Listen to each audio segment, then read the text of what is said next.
नमस्कार, जय हिंद साथियों। स्वागत है आप सभी का आपके अपने यूट्यूब चैनल अमन स्टडी पॉइंट में। साथियों, इस वीडियो में हम लोग यूपी टेट प्राथमिक स्तर में पूछे गए बाल विकास एवं शिक्षा शास्त्र के प्रश्नों को देखेंगे। ये प्रश्न आपके जो प्राथमिक स्तर के यूपी टेट के पेपर हुए थे 23 जनवरी 2022 के पेपर में पूछे गए थे। तो चलिए शुरू करते हैं वीडियो को, और वीडियो में पूरे अंत तक बने रहिएगा। तो साथियों, पहला प्रश्न है आप सभी के स्क्रीन पर। कोहलर निम्न में से किससे संबंधित है?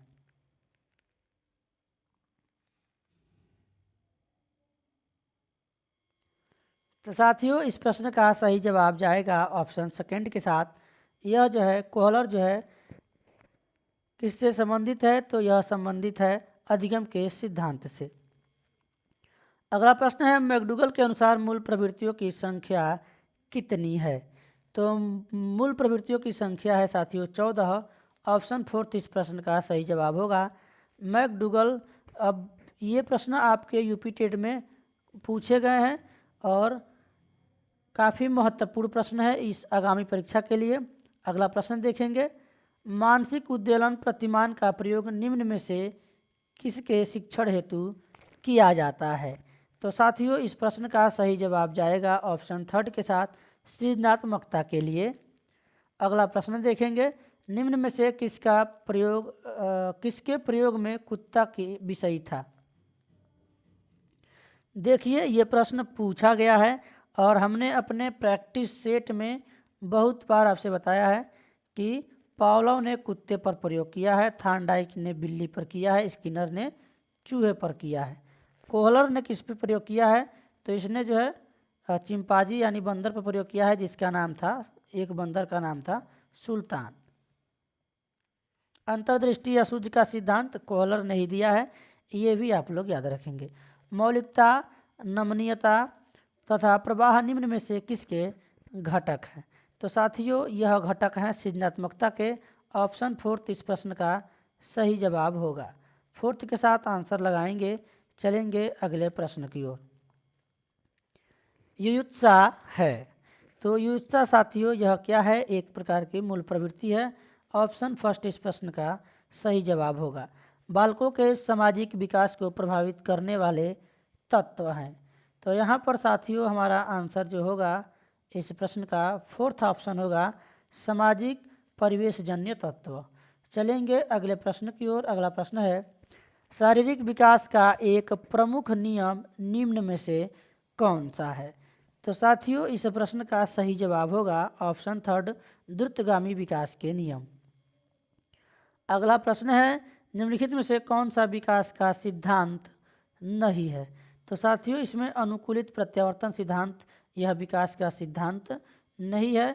फर्स्ट ऑप्शन इस प्रश्न का सही जवाब हो जाएगा।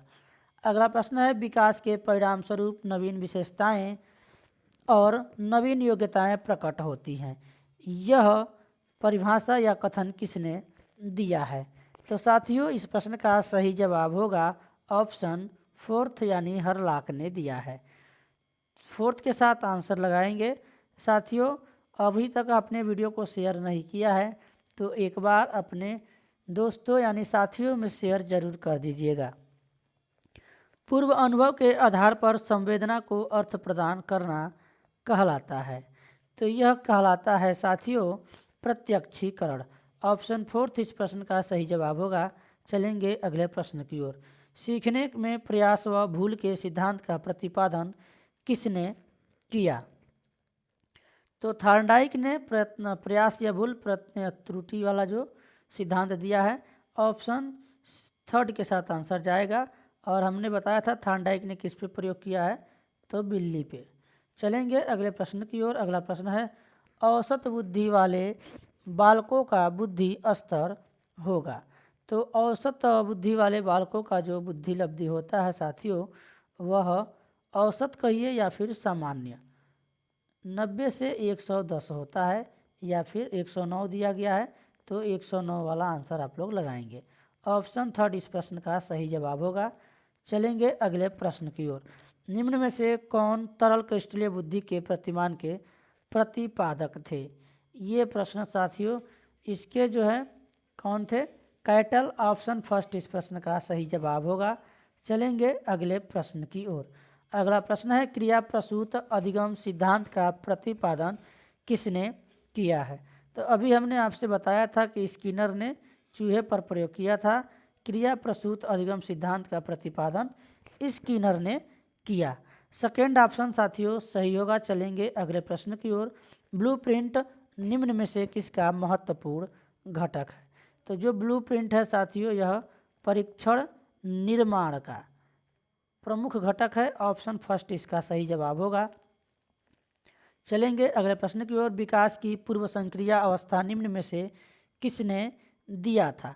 तो यहाँ पर जो है पूर्व संक्रिया अवस्था निम्न में से किसने दिया था?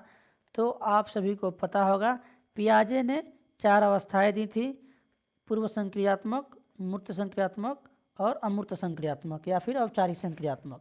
तो इसने जो है पियाजे ने संज्ञानात्मक अवस्थाओं को 4 भागों में बांटा है।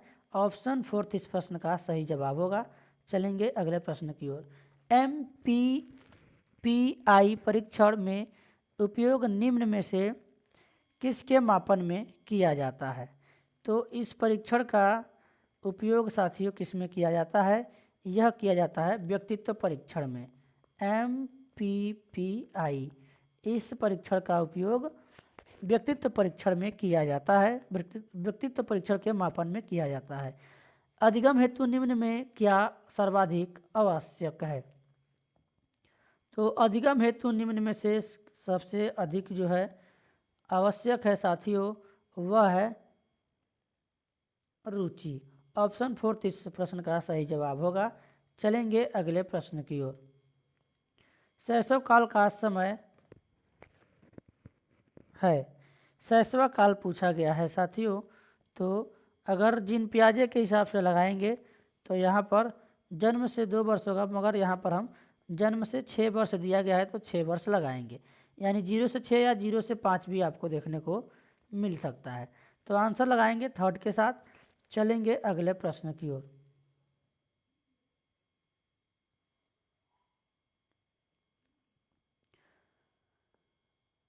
अगला प्रश्न है कोहलर अपने प्रयोग से यह सिद्ध करना चाहते थे कि अधिगम, तो बताएंगे इसका जो सही आंसर होगा साथियों ये जो है समग्र परिस्थिति का प्रत्यक्षीकरण है। अगला प्रश्न है किसने पाठ योजना की पंचपद प्रणाली प्रतिपादित किया था? पंचपद। तो साथियों इस प्रश्न का सही जवाब होगा हार्वर्ड ने।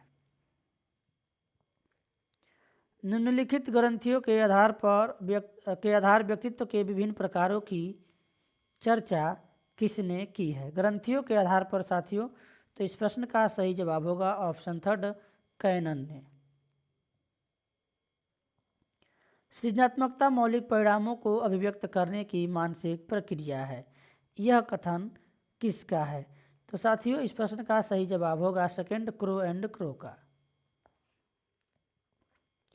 BS स्किनर के अनुसार बच्चों में भाषा का विकास होता है। तो जो बच्चों का भाषा विकास होता है वह जो है अनुकरण एवं प्रबलन के फलस्वरूप। ऑप्शन थर्ड इस प्रश्न का सही जवाब होगा। अगला प्रश्न देखेंगे मूल प्रवृत्तियों को 14 प्रकार से वर्गीकृत किया है।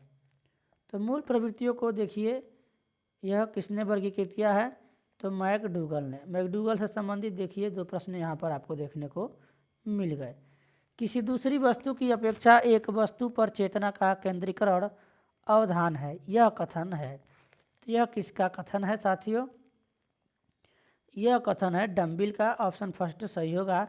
अगला प्रश्न है निम्नलिखित में किसका नाम सृजनन शास्त्र के पिता से जुड़ा हुआ है? तो यह साथियों गाल्टन का जो है नाम सृजनन शास्त्र से के पिता से जुड़ा हुआ है। ऑप्शन फोर्थ इस प्रश्न का सही जवाब होगा। 12 वर्ष से 16 वर्ष के बालकों हेतु हिंदी में डॉक्टर एस जलोटा ने कौन सा परीक्षण प्रतिपादित किया है? तो इस प्रश्न का सही जवाब होगा ऑप्शन फोर्थ साधारण मानसिक योग्यता परीक्षण। आखिरी प्रश्न है इस वीडियो का बुद्धि के द्विकारक सिद्धांत का प्रतिपादन किसने किया है? तो द्विकारक पूछा जाए या त्रिकारक पूछा सिद्धांत पूछा जाए तो आप लोग साथियों स्पीयरमैन के साथ आंसर लगाएंगे, यानी ऑप्शन 4 इस प्रश्न का सही जवाब होगा। तो साथियों धारा प्रवाह में अगर किसी प्रश्न का आंसर गलत बताया गया हो तो आप लोग कमेंट बॉक्स में बता सकते हैं, उसमें सुधार कर दिया जाएगा। तो उसके लिए हम क्षमा प्रार्थी रहेंगे। अगर वीडियो हमने फास्ट बनाया है तो उसमें हो सकता है फ्लो में कहीं आंसर ऑप्शन इधर उधर बता दिया गया हो, तो आप लोग कमेंट बॉक्स में बता सकते हैं, उस पर आपको रिप्लाई दे दिया जाएगा। तो आज की वीडियो में बस इतना ही। धन्यवाद। जय हिंद।